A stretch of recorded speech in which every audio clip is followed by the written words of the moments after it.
ओवैसी या बड़े नेता मुसलमानों के जितने हैं देश भर में, बड़े नेता जो अपने आप को कह रहे हैं, जो उधम मचाते हैं, वो मालूम है सुप्रीम कोर्ट में क्यों हैं?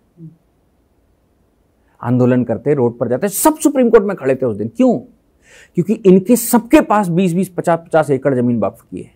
आप कहते हो कि अकबर के यहां हमारे अब्बा हुजूरी करते थे, वो संपत्ति हमें दे दीजिए।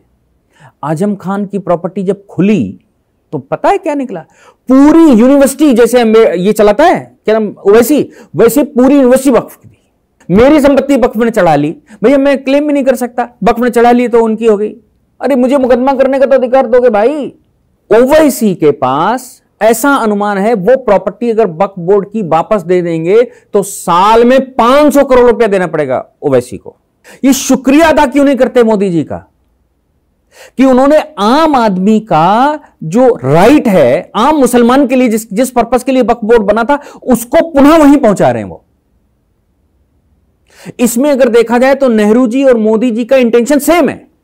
वक्फ बोर्ड की जाति को सुप्रीम कोर्ट ने स्टे कर दिया, और जब तक हिंदुस्तान में हिंदू मेजोरिटी में रहेगा तब तक डेमोक्रेसी रहेगी। जिस दिन हिंदू माइनॉरिटी में आएगा उस दिन पाकिस्तान में डेमोक्रेसी नहीं रही, बांग्लादेश में डेमोक्रेसी नहीं रही, चाइना में डेमोक्रेसी नहीं रही, तो हिंदुस्तान में भी नहीं रहेगी। नमस्कार। सरकार जो है वो वक्फ कानून में संशोधन करके दरअसल मुसलमानों की अल्लाह की जमीन को उस पर कब्जा करना चाहती है, उसको छीनना चाहती है। यह तर्क है कपिल सिब्बल का सुप्रीम कोर्ट में। वक्फ कानून को लेकर देश भर में हंगामा मचा है। इसके जो कॉन्स्टिट्यूशनल इसका पहलू है, क्योंकि इसमें कहा यह जा रहा है कि वक्फ कानून में जो संशोधन है वो जो फंडामेंटल राइट्स है उसका उल्लंघन है। इसको कॉन्स्टिट्यूशनल और इसके लीगल एस्पेक्ट को समझने के लिए हमारे साथ हैं देश के जाने माने संविधान विशेषज्ञ डी.के. दुबे जी। पहले पार्ट में आपने समझाया था कि इसका इतिहास क्या है, लेकिन मामला तो अब सुप्रीम कोर्ट पहुंच चुका है। अब यहां पर इतिहास बताइए या इसकी लीगलिटीज बताइए। अब तो मामला कानूनन संविधान को के इंटरप्रिटेशन से चलेगा। तो सबसे पहले शुरू करते हैं। ये देश भर में अनेकों याचिका दायर हुई सुप्रीम कोर्ट ने। फिलहाल ऐसा लगता है कि एक इशारा कर दिया सरकार को कि भाई पहले ये बताइए आपने ये चेंजेस किए क्यों किए, 7 दिन में जवाब दाखिल करिए। क्या रुख लग रहा है आपको कि सुप्रीम कोर्ट? देखिए, अभी कुछ लोगों के बयान भी आए। मेरा मानना ये है कि कॉन्स्टिट्यूशन के अकॉर्डिंग कोई कानून बना है कि नहीं बना है, ये कोई अथॉरिटी तो उसको क्रॉस चेक करने वाली चाहिए। हम ये मानते हैं कि संसद सुप्रीम है, लेकिन एक मैकेनिज्म है, एक बेसिक स्ट्रक्चर है। बेसिक स्ट्रक्चर को कैसे समझा जाता है कि देश हजारों सालों से किन परंपराओं से, किन मोरल से कैसे चल रहा है, उसके आधार पे तो कानून बनाएंगे। उसके आधार पर अगर कानून नहीं बनाते हैं तो फिर वो हमारे देश की जो पब्लिक पॉलिसी उसके विरोध चला जाता है, तो फिर वो कानून सही नहीं होता है। अब ट्रिपल तलाक है, हमारे देश की पब्लिक पॉलिसी के अगेंस्ट में है, नहीं चल सकता। ऐसे बहुत सारे हैं, 4 विवाह हैं, नहीं चल सकते। तो फिर ये कौन देखेगा कि संसद ने बनाया है, तो संसद के लिए ये तो क्रॉस चेक करने की कोई बॉडी बने, या फिर कोई ज्यूरी बने, या फिर कोई ऐसी मैकेनिज्म हो जो ये देखे कि वाकई में कहीं वायलेशन तो नहीं हुआ। हम मानते हैं संसद सुप्रीम है, लेकिन कहीं वायलेशन तो नहीं हुआ। वो पावर भी हमारे यहां फेडरल कोर्ट को ही थी, जिसको आज सुप्रीम कोर्ट कहते हैं। तो सुप्रीम कोर्ट एटलीस्ट ये चेक करेगा कि वाकई में ये जो कानून बना हुआ है इसकी संवैधानिकता क्या है। संवैधानिकता ठीक है तो ऑल इज वेल। अगर कुछ गड़बड़ है तो सुप्रीम कोर्ट उस पर इंस्ट्रक्शन जारी करेगा, सरकार उस पर प्रॉमिस करेगी। 370 हमने उड़ाया, 370 उड़ाने के बाद सरकार ने कहा कि भाई हम जल्दी चुनाव करवा देंगे। जल्दी उन्होंने प्रयास किया और चुनाव करवा दिए। अब उसके रिपरकेशन के मामले में जो एफिडेविट लगाया था उसका काम करना शुरू कर दिया। तो जो समस्याएं इसमें लगती हैं उन समस्याओं का समाधान कोर्ट करता है। इसलिए ये नहीं कहना चाहिए कि कोई मामला कोर्ट नहीं जा सकता। कोई भी मामला जो संसद ने पास किया हो, एग्जीक्यूटिव बॉडी ने पास किया हो, या किसी ने भी पास किया हो, वो कोर्ट में जाकर उसकी लीगलिटी और उसकी कॉन्स्टिट्यूशनैलिटी वेरीफाई होती है। तो कोर्ट में चला गया है, कोर्ट में दोनों पक्ष अपने तर्क देंगे, ये सिद्ध करेंगे। एक कहेगा संवैधानिकता क्यों है, एक कहेगा संवैधानिकता क्यों नहीं है। अब इस संवैधानिकता क्यों है नहीं है, इसके पीछे इसको सिद्ध करने के लिए अपने पास बहुत सारी विधाएं हैं, बहुत सारी चीजें हैं।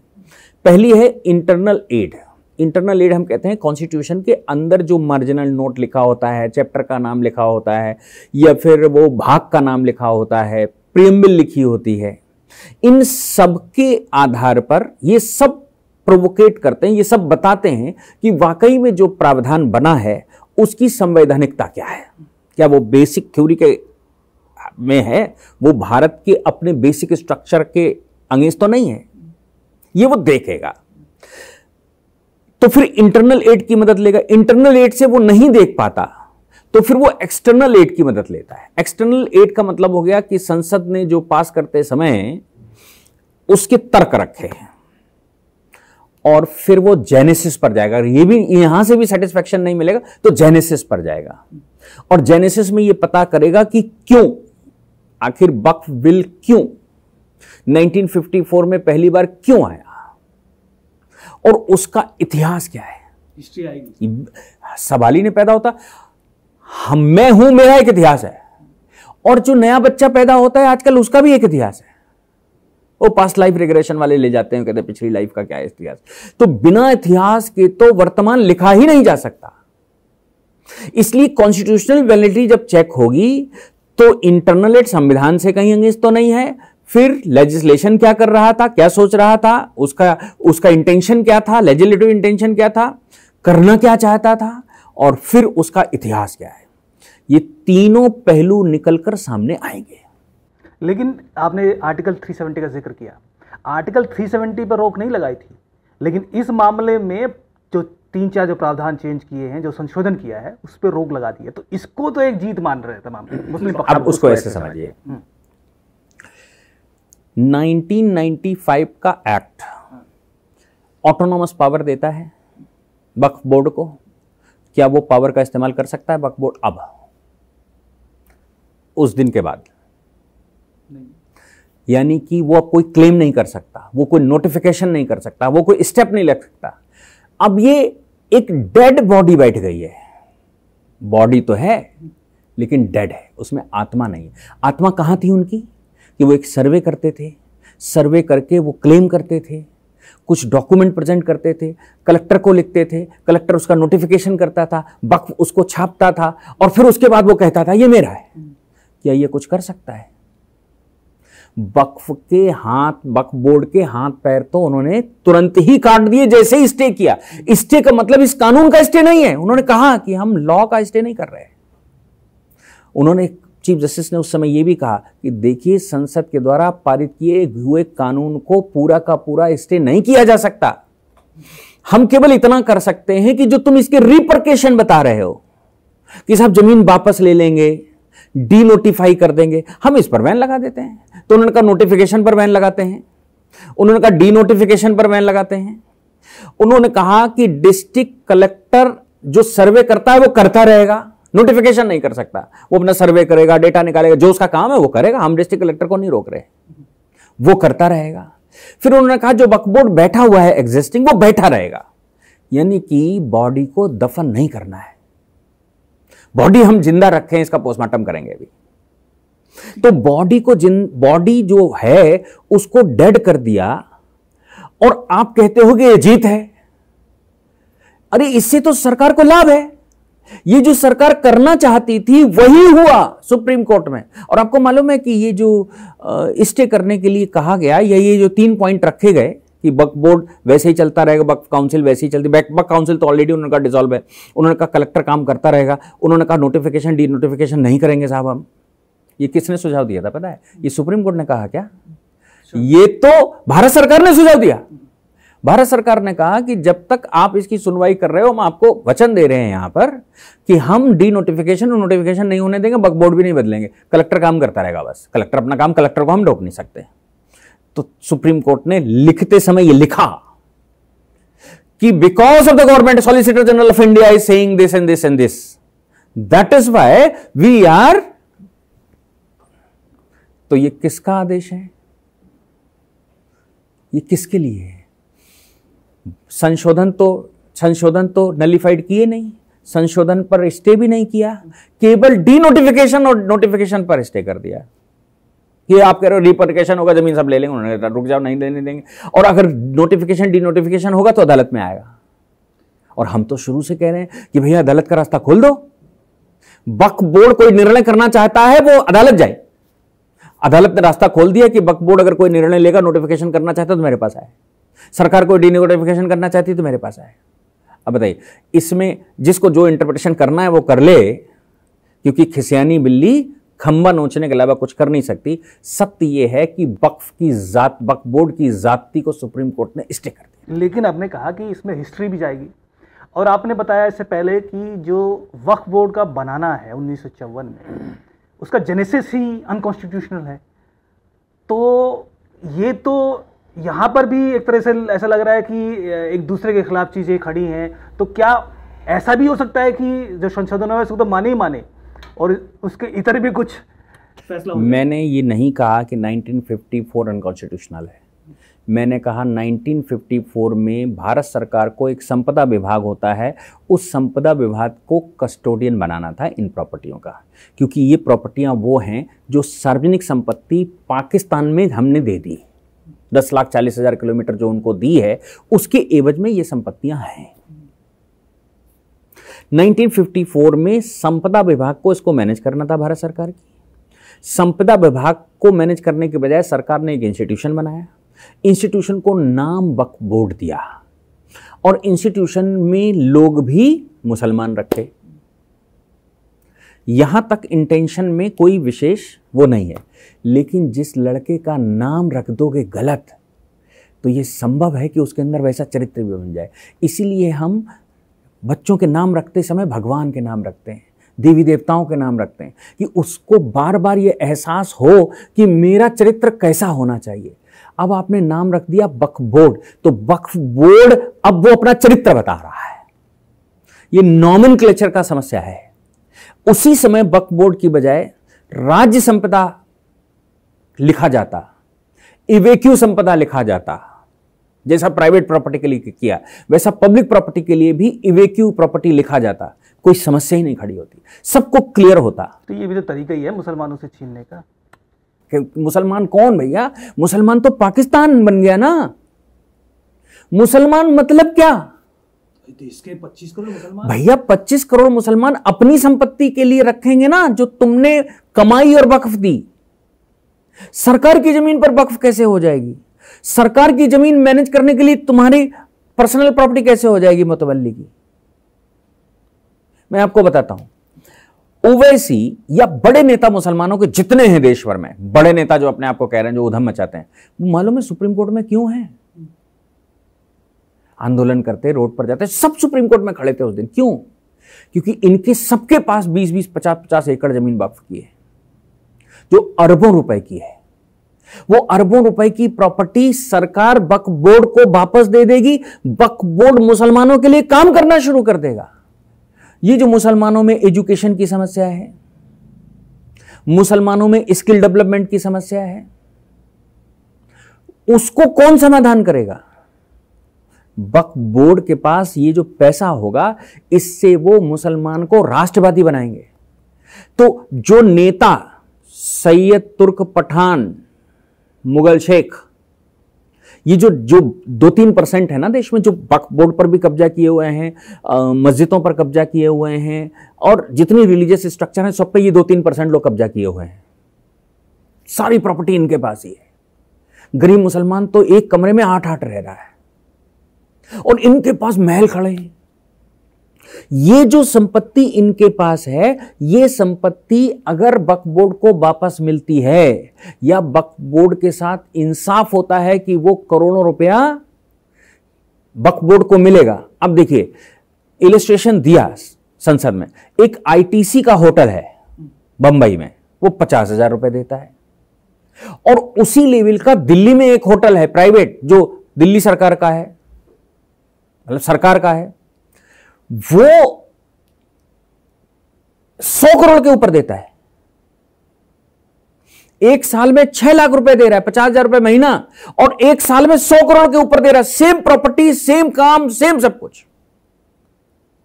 और वैसी लोकेशन दिल्ली में, वैसी लोकेशन मुंबई में। अगर ये 100 करोड़ रुपया जो आईटीसी मुतवल्ली को देता है, मुतवल्ली रसीद काटता होगा 50,000 रुपए की, और ऊपर से क्या करता होगा, सारी अय्याशियां उसी में करता होगा और उसे पैसा भी लेता होगा सही से, और अपने घर भर रहा होगा। ये 100 करोड़ रुपया अगर वक्फ बोर्ड के खाते में चला आए, जैसे आप मुतवल्ली को एकदम से प्राइमा फेसी एकदम उस पे टारगेट पर अपराधी बना रहे हैं, तो दूसरा पक्ष कह रहा है कि भाई कलेक्टर भी तो यही करेगा, कलेक्टर कह देगा जी ये जमीन मेरी, ये जमीन हमारी, ये सरकार की, ये सरकार की, सरकार की, क्योंकि अंतिम फैसला तो कलेक्टर को ही लेना है, और कलेक्टर के पास पावर भी है संसाधन जुटाने की भी, दस्तावेज जुटाने की भी। तो आप दो चीजों को मिक्स कर रहे हैं। मुतवल्ली को उससे मत मिक्स करिए, कलेक्टर से। मुतवल्ली का मतलब समझिए, मैनेजर ऑफ द प्रॉपर्टी। एक होटल का मैनेजर, एक दुकान का मैनेजर, एक कारखाने का मैनेजर। मैनेजर मालिक कब से हो गया? मुतवल्ली मतलब मैनेजर। अब मैनेजर धांधली कर रहा है तो कौन आवाज उठाए? और मैनेजर इस समाज के अंदर उठेगी मेरी बात, कौन समाज? फिर सरकार किस लिए होती है? सही करने के लिए, या ऐसी चलने दीजिए खानाबदोश जिंदगी, और आग्रह युद्ध होने दीजिए, जो जीत जाएगा वो बैठ जाएगा, ऐसा? मुगलई सल्तनत चल रही है क्या? तलवार से लड़ाई होगी, जो जीत जाएगा वो बैठे? अरे भाई डेमोक्रेसी है, पार्लियामेंट उसकी जिम्मेदार है। बस समाज से आवाज तो आए। समाज से आवाज, मुस्लिम समाज की जो आवाज आ रही है उसको सुन कौन रहा? वो तो सैयद शेख पठान मुगल तुर्क बैठे हैं, वही सब कुछ है। वो ओवैसी के पास ऐसा अनुमान है, वो प्रॉपर्टी अगर वक्फ बोर्ड की वापस दे देंगे तो साल में 500 करोड़ रुपया देना पड़ेगा ओवैसी को। 500 करोड़ रुपया सर, हैदराबाद से। ये 500 करोड़ रुपया वो टोपी लगाकर, दाढ़ी बढ़ाकर भाषण देता घूम रहा है ना, मैनेज करता है। ये 500 करोड़ किसके काम आएगा? जो वो खैरात बांट कर बता रहा है कि मैं तो इनकी मदद कर रहा, मजलूमों की मदद कर रहा, किसी को कुछ खिला रहा, किसी को हड्डी फेंक रहा, कह रहा चूसते रहो। अरे भाई, अगर वो 100, 200, 500 करोड़ ओवैसी का पैसा वक्फ बोर्ड के पास आएगा तो हैदराबाद की लाइफ बदल देगा वक्फ बोर्ड। और एहसान भी ओवैसी का नहीं चाहिए। मुसलमानों की तालीम पर खर्च होगा, उनकी वेल विशिंग पर खर्च होगा।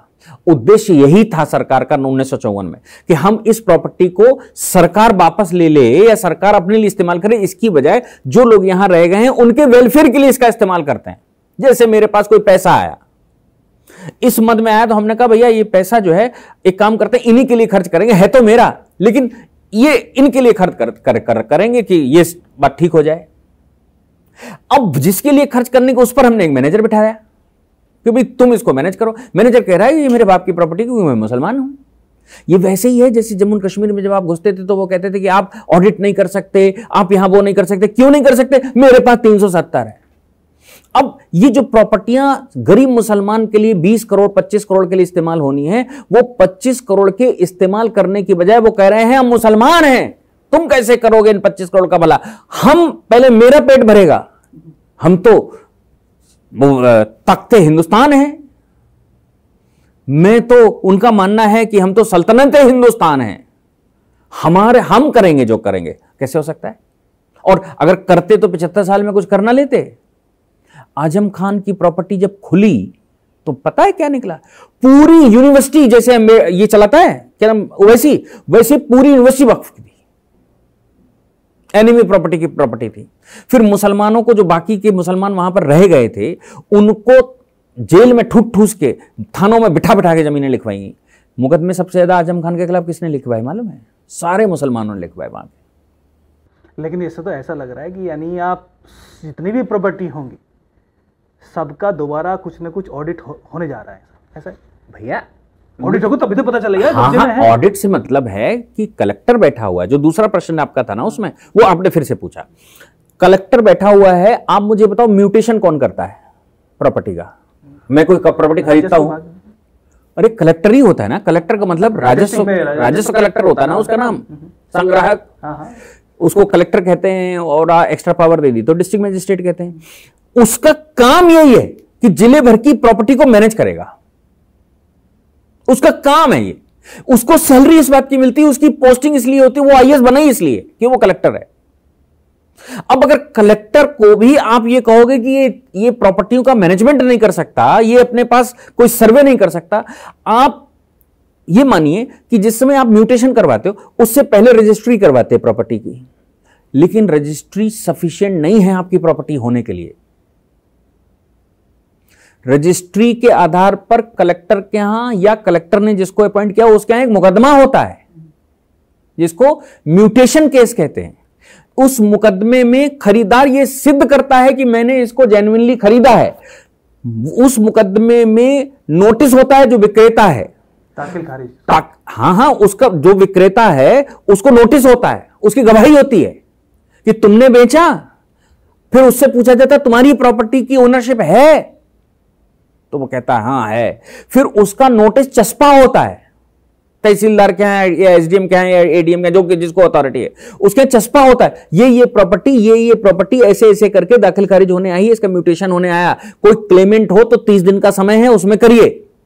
उसका तरीका यह है कि डुगडुगी बस्ती है उस एरिया में 2 वर्नाकुलर अखबारों में निकाला जाता है। हाँ, लेकिन अरे मैं 2 वर्नाकुलर अखबारों में निकाला जाता है, मैं बेचने वाला, आप खरीदने वाले। लेकिन सरकार ने इतनी बड़ी प्रक्रिया उसके पीछे लगा दी कि वर्नाकुलर अखबार में निकालना पड़ेगा, डुगडुगी बचानी पड़ेगी, चस्पा करना पड़ेगा, तहसीलदार के कार्यालय में चस्पा करना पड़ेगा, सामने वाले को नोटिस जाएगा, नोटिस के बाद उसका बयान लिया जाएगा, और बयान लेने के बाद जब सेटिस्फाई हो जाएगा कलेक्टर या डिप्टी कलेक्टर या जो भी सेटिस्फाई हो जाएगा, तब वो आदेश करेगा कि ये संपत्ति इन्होंने इस तारीख को इतने इतने मद में बेची है, ये इनके नाम दर्ज की जाती है। दाखिल खारिज, इनका नाम दाखिल किया जाता है, पुराना वाला नाम खारिज किया जाता है, म्यूटेट किया जाता है। ये भैया इतनी बड़ी प्रक्रिया है इसकी, आप कहते हो कि ये प्रक्रिया मत करिए, कलेक्टर कैसे कर सकता है? तो क्या हम सब पूरे देश के कलेक्टर खत्म कर दें? क्या ये प्रक्रिया ही बंद कर दें? होने दो तलवारबाजी, जो गलत हो जो सही हो। और मैं तो ये कहता हूं कि वक्फ को प्रॉपर्टी अगर गई है तो वक्फ एक इंटाइटी है, वक्फ वैलिडेट है, यानी कि लीगल पर्सनालिटी को प्रॉपर्टी गई है तो कलेक्टर के पास मुकदमा क्यों नहीं होगा म्यूटेशन का वक्फ के लिए? ट्रांसफरर जाएगा और ये कहेगा मैंने इनको करा, जो ट्रांसफरी है वो क्लेम करेगा कि मेरे नाम चढ़ा दी जाए। वक्फ का अलग रजिस्टर क्यों होगा भाई? वक्फ बाकी में क्यों नहीं होगा? रेलवे अपनी संपत्ति चढ़वाती है, उसका संपदा विभाग है, वो भी म्यूटेशन में जाता है।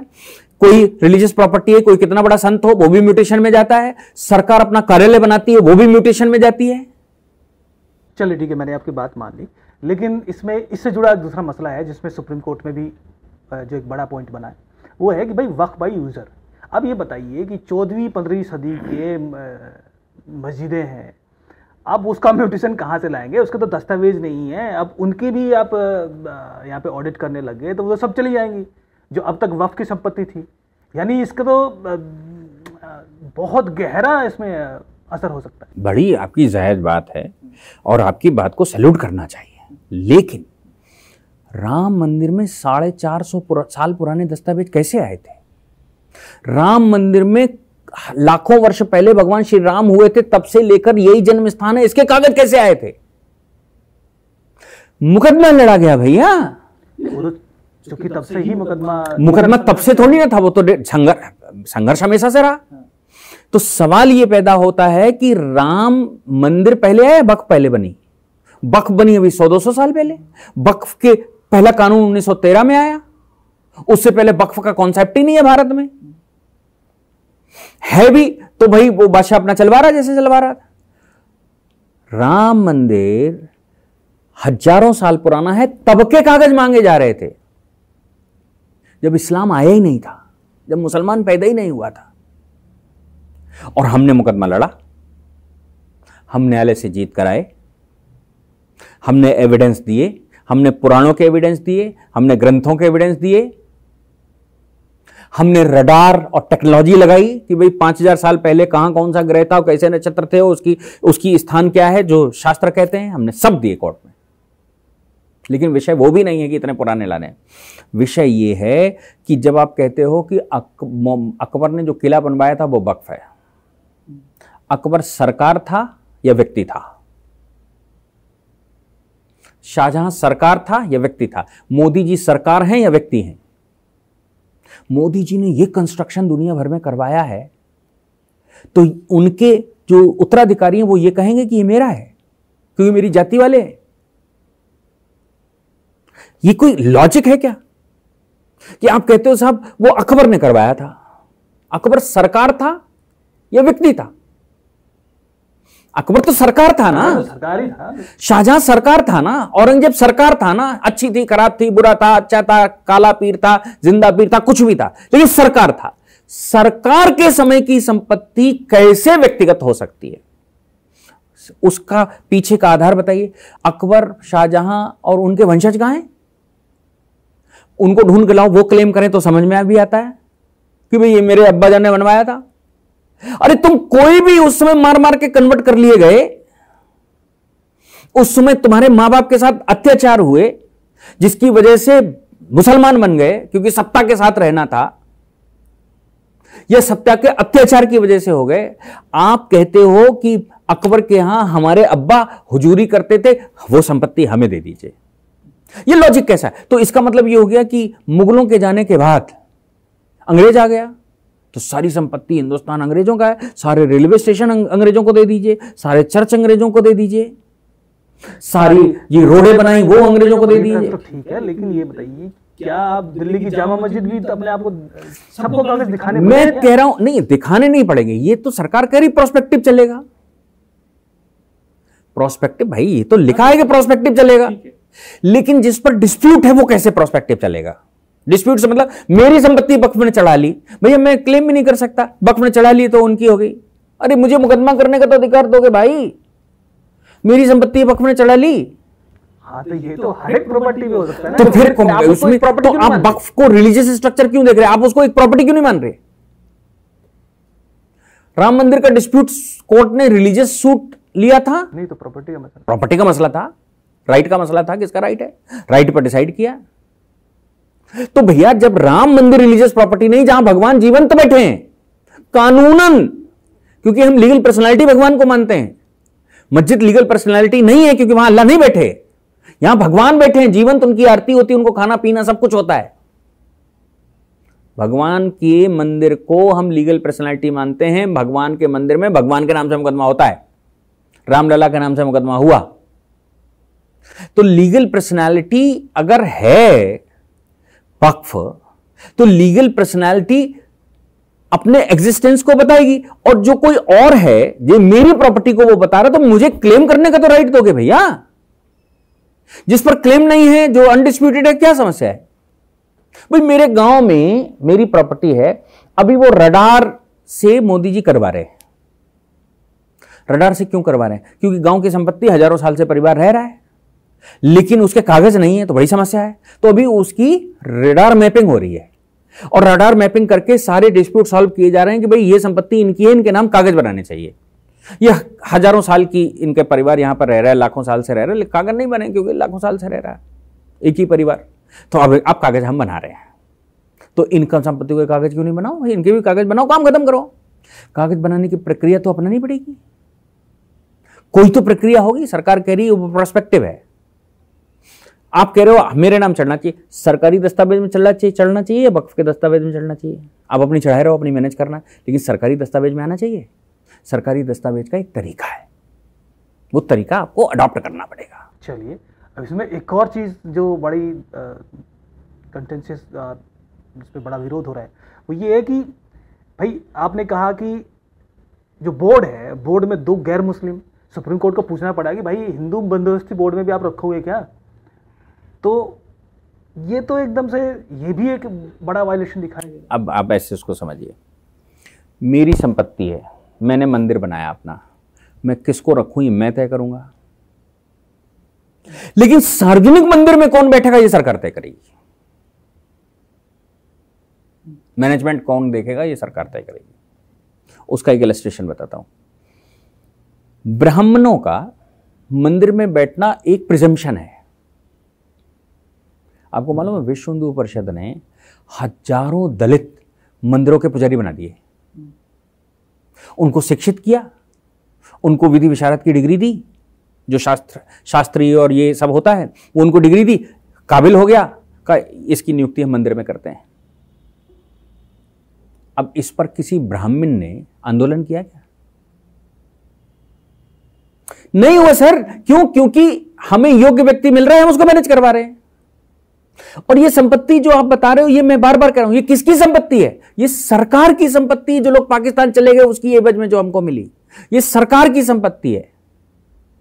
सरकार को मैनेज करना था, हमारे संपदा विभाग को मैनेज करना था, हमारे डिस्ट्रिक्ट कलेक्टर को मैनेज करना था। वो हमने वक्फ बोर्ड बनाकर वेलफेयर के लिए जो फॉर्मूला निकाला कि भाई वेलफेयर करेंगे, वो गलत हो गया। मेरी साइकिल आप मांग कर ले गए और आप लंबे समय से चला रहे हो और आप कह रहे हो ये मेरी है। मैं कह रहा हूं तुम्हारी है, चलाओ भैया, लेकिन नाम मेरे रहेगी, मैनेज हम करेंगे। कभी कभी हम मांगे तो दे देना, हमारे आदमी भी इसको चलाएंगे। तो आप कह रहे ऐसे कैसे चलाएंगे, वो तो मेरी है। तो वक्फ बोर्ड बनाकर सरकार ने सरकारी संपत्तियां मुस्लिम वेलफेयर के लिए दे दी। ये शुक्रिया अदा क्यों नहीं करते मोदी जी का कि उन्होंने आम आदमी का जो राइट है, आम मुसलमान के लिए जिस पर्पस के लिए वक्फ बोर्ड बना था, उसको पुनः वहीं पहुंचा रहे हैं वो। इसमें अगर देखा जाए तो नेहरू जी और मोदी जी का इंटेंशन सेम है कि वक्फ की संपत्तियां अगर हैं तो उसका इस्तेमाल मुसलमान के द्वारा होना चाहिए, ना कि सैयद शेख पठान मुगल तुर्क के द्वारा। वो 2% लोग उस पर कब्जा करें, ना कि ओवैसी पूरे हैदराबाद पर कब्जा करे। हैदराबाद में कोई गरीब नहीं है क्या? हैदराबाद में इस यूनिवर्सिटी चलाते हैं ओवैसी, गरीब मुसलमान को फ्री में पढ़ाते हैं क्या? वक्फ की जमीन पर बनाए यूनिवर्सिटी और फीसें तड़ाक से ले रहे हैं और अपनी राजनीति कर रहे हैं। चलिए, इसमें चूंकि अब जो सुप्रीम कोर्ट में जो पहली सुनवाई है उसमें तो मामला ऐसा लग रहा है कि ये आर्टिकल 26 भी और उसके बाद जो कई दूसरे आर्टिकल है 25, 32, 33 इन सब का जिक्र हुआ, तो मामला कॉन्स्टिट्यूशनल है या नहीं? कॉन्स्टिट्यूशनल मामला आर्टिकल 26 अगर पढ़ोगे तो आर्टिकल 26 को मैं इन शॉर्ट बताता हूं, subject to the condition of law and enforcement in India. आपको राइट उतना है जितना कानून अनुमति देता है, यहां एब्सोल्यूट राइट नहीं है। आपको मालूम है केरला के जो चर्चेस का मुकदमा आया था, कैथोलिक चर्चेस का, उसमें क्या क्लेम किया उन्होंने कहा we are govern by the canon laws. I don't know the canon laws. Canon law के बारे में जानकारी है? नहीं है। कैनन लॉ का मतलब है वेटिकन का लॉ, हम उससे गवर्न होते हैं साहब। हाई कोर्ट ने कहा हिंदुस्तान में रहते हो, यहां कोई वेटिकन से गवर्न नहीं हो सकता, इसलिए हम इस कानून को मानते नहीं। हाई कोर्ट ने कहा हम इसको मानते नहीं, मामला सुप्रीम कोर्ट आया, सुप्रीम कोर्ट ने भी कहा इस पर तो इन्वेस्टिगेशन होना चाहिए। ये कैनन लॉ क्या है? अरे हिंदुस्तान में एक संविधान है, संविधान के तहत कानून है, कानूनों का काम करना है, संसद का काम है कानून बनाना, सब उससे चलेगा। आर्टिकल 26 जब ये कहता है subject to the condition of law and enforcement in India, Bharat में कानूनों के मातहत और संसद को कानून बनाने का अधिकार है, तो कैसे कहा जा सकता है कि मेरा राइट एब्सोल्यूट राइट है, कैनन लॉ से गवर्न होंगे हम केवल? हिंदुस्तान के किसी कानून ने कहा है कि प्रॉपर्टी का मामला कुरान से गवर्न होगा? कोई कानून नहीं कहता। एक सैद्धांतिक पक्ष हो सकता है कुरान, लेकिन व्यवहारिक पक्ष तो संविधान ही है। अब यह मसला जो है वो संविधान बनाम कुरान है। क्या मुसलमान संविधान से नहीं चलना चाहता है? इसलिए वो आर्टिकल 26 में अगर ये कहा गया है subject to condition of law, तो वो लॉ बनना ही नहीं देना चाहता है। लॉ बनाने का तो अधिकार उसी आर्टिकल में है संसद को, और लॉ से ही चलोगे ये भी है। हां, सुप्रीम कोर्ट उसकी कॉन्स्टिट्यूशनल वैलिडिटी देख सकता है कि वाकई में लॉ कहीं एक्सीड ऑफ पावर तो नहीं है, लेकिन आप कहते हो हम इसको सिरे से खारिज करते हैं। ओवैसी का बयान आया उसी दिन, कहता मैं तो सिरे से खारिज करता हूं, मुझे कोई स्वीकार ही नहीं है। हम गए जेपीसी में, मैं ये तर्क आपके सामने रख रहा हूं, यही सारे तर्क रखने में जेपीसी गया। ओवैसी साहब उठकर चल दी, क्योंकि उनको सुनना ही नहीं है। हम तो चाहते थे कि गर्मा गर्म उनसे बात हो और हम पूछें कानून उनसे, लेकिन कानून पूछने की नौबत तब आएगी ना जब सामने वाला कानून के मातहत काम करना चाहेगा। वो रजाकार फॉलो करना चाहते हैं, जो रजाकारों ने किया वो फॉलो करना चाहता है ओवैसी। तो कैसे हो जाएगा? ये जो मैंने कहा 3 से 4% लोग हैं, सारी वक्फ की प्रॉपर्टी इनके पास ही है। क्या बाकी के 28, 27, 25, 24 करोड़ जो मुसलमान हैं उनको वक्फ पर कोई अधिकार ही नहीं? वहां एक अस्पताल बने वक्फ पर जो मुफ्त का इलाज करे, वहां एक विद्यालय बने जहां मुफ्त का पढ़ाई हो। वक्फ के पास इतना पैसा है, 25 करोड़ मुसलमानों को सब कुछ फ्री कर सकती है वक्फ, इतना पैसा है वक्फ बोर्ड के पास। पैसा है, लेकिन आप कह रहे हैं, लेकिन उनके मुस्लिम समाज के संगठन है, जमीयत उलमाए हिंद ने कह दिया है, इतना बड़ा संगठन है, उसने कह दिया कि देखिए धर्म के मामले में मुसलमान अपने किसी भी तरह का हस्तक्षेप बर्दाश्त। भैया इनके सबके पास संपत्तियां, ये जितने रसूखदार लोग हैं सब संपत्तियां इनके पास ही हैं, ये उसका इंटरप्रिटेशन धर्म से लगाकर चाशनी से चाट रहे हैं। सरकार कब कह रही है हम वापस ले रहे हैं? सरकार कह रही है कि हम इसको मैनेज करेंगे, सही से मैनेज करेंगे, हम इन विद्यालयों को मुतवल्ली का जो एकाधिकार है उसको खत्म करेंगे। क्या गलत कह रही है? मुतवल्ली घुसने नहीं दे रहा प्रॉपर्टी में, अपनी कोठी बनाता। कब्रिस्तान में मैंने कोठियां देखी हैं, मुतवल्ली है कब्रिस्तान का, कब्रिस्तान में कोठी बनाए। कब्रिस्तान के अंदर मैंने जगह देखी, ये मेरे परिवार का कोना है, यहां मेरे जाति के लोग दफन होते हैं और उसके पीछे लड़ाइयां होती हैं। ये कैसा ये कैसा वक्फ है? लेकिन सुप्रीम कोर्ट को कम से कम किसी भी कानून के आने के बाद समाज पे क्या असर पड़ रहा है, देश भर में किस तरह का असर है,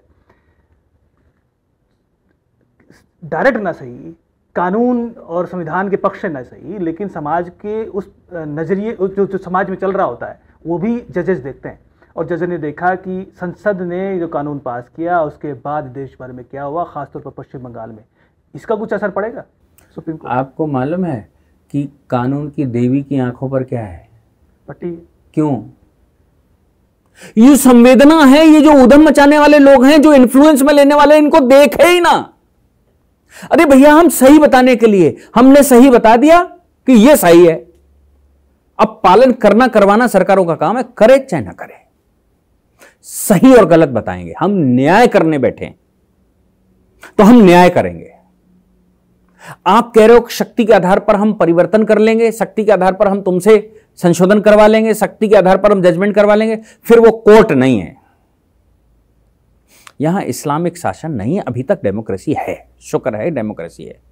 और जब तक हिंदुस्तान में हिंदू मेजोरिटी में रहेगा तब तक डेमोक्रेसी रहेगी। जिस दिन हिंदू माइनॉरिटी में आएगा उस दिन पाकिस्तान में डेमोक्रेसी नहीं रही, बांग्लादेश में डेमोक्रेसी नहीं रही, चाइना में डेमोक्रेसी नहीं रही, तो हिंदुस्तान में भी नहीं रहेगी। लेकिन जब तक हिंदुस्तान सेकुलर इसलिए है क्योंकि हिंदू मेजॉरिटी में है, नहीं तो ये भी इस्लामिक रिपब्लिक ऑफ इंडिया बना होता अब तक। बहरहाल, और ये इस्लामिक रिपब्लिक इंडिया बनाने के लिए ये सब चल रहा है। ये जो वक्फ का चल रहा है, सीए नहीं मानेंगे, सीए में क्या प्रॉब्लम थी? कुछ निकला क्या? किसी का घर छिन गया क्या? लेकिन ये है कि हिंदुस्तान को दारुल इस्लाम बनाना है तो पाकिस्तान से जो मुसलमान आया उसको क्यों नहीं बसाओगे? क्योंकि हमारा टारगेट तो पूरे हिंदुस्तान को कब्जा करना था, हमारा टारगेट था ही नहीं बांग्लादेश और पाकिस्तान बनाना। जिन्ना तो हिंदुस्तान को दारुल इस्लाम बनाना चाहता था, और जिन्ना का दादा भी हिंदू था। लेकिन जब वो मुसलमान बन गया, हिंदू जब तक रहा तब तक राष्ट्र प्रेमी रहा, और जब वो मुसलमान बन गया तब वो दारुल इस्लाम बनाने चल दिया। क्या ऐसा क्या घुट्टी पड़ाते हैं कि ये आतंकवादी तैयार हो जाते हैं? बहरहाल, ये आपने कानूनी पक्ष को, संवैधानिक पक्ष को बड़े अच्छे से समझाया। अब उम्मीद है कि जिस न्याय की बात कर रहे हैं, दोनों ही पक्षों को लगे सुप्रीम कोर्ट कुछ ऐसा फैसला करे कि न्याय हुआ है। 5 मई को सुनवाई है, देखना दिलचस्प होगा। नमस्कार, धन्यवाद सर।